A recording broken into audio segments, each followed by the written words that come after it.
Hi viewers. Junior accounts officers కొరకు ఎవరైతే prepare అవుతున్నారో సెంట్రల్ గవర్నమెంట్ నుంచి జేఓస్ రావట్లేదు అనేది నిరాశపడకుండా central government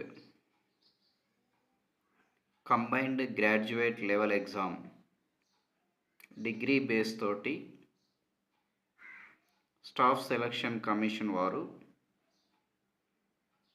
assistant audit officer, assistant accounts officer, assistant section officer, divisional accountant, junior accountant, tax assistant పోస్టుల కోసం combined graduate level exam conduct చేస్తున్నారు central government staff selection commission నుంచి.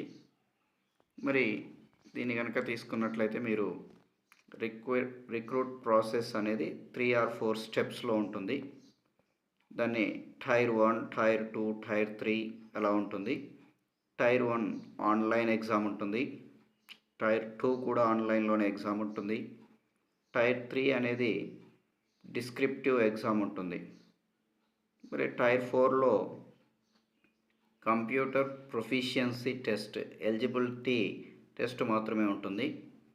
దీనికి సిస్టమ్ ఎలా ఉంటుంది, రిక్రూట్మెంట్ సిస్టమ్ కనుక తీసుకున్నట్లయితే టైర్ 1లో general intelligence, reasoning, general awareness, quantitative aptitude, English comprehension 4 subjects నుంచి ఈచ్ సబ్జెక్ట్ 25 మార్క్స్కి ఇవ్వడం జరుగుతూ ఉంటుంది.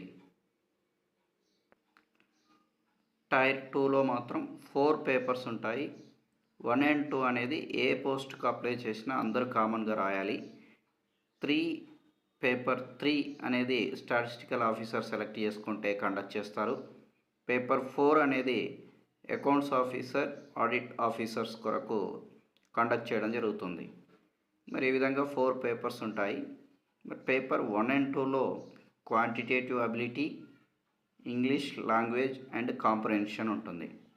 మరి ఇక్కడ కనుక తీసుకున్నట్లయితే మీకు మోడ్ ఆఫ్ ఎగ్జామ్ అనేది ఇంగ్లీష్, హిందీలో ఉంటుంది. సో ఇదంతా కూడా స్టాఫ్ సెలక్షన్ కమిషన్ వారు sc.nic.inలో మొత్తం క్లియర్ ఇన్ఫర్మేషన్ ఇవ్వడం జరిగింది. కాబట్టి మీరు జూనియర్ అకౌంట్స్ కనుక ప్రిపేర్ అవుతున్నట్లయితే ఇది ఖచ్చితంగా మీకు యూజ్ అవుతుంది.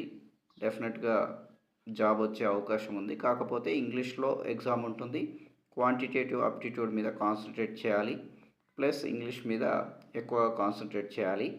అదేవిధంగా statistical officer, accounts officer, auditing officer కనుక తీసుకున్నట్లయితే ఎకనామిక్స్, ఫైనాన్స్ మీదనే క్వశ్చన్స్ సబ్జెక్ట్ అడిగే అవకాశం ఉంది.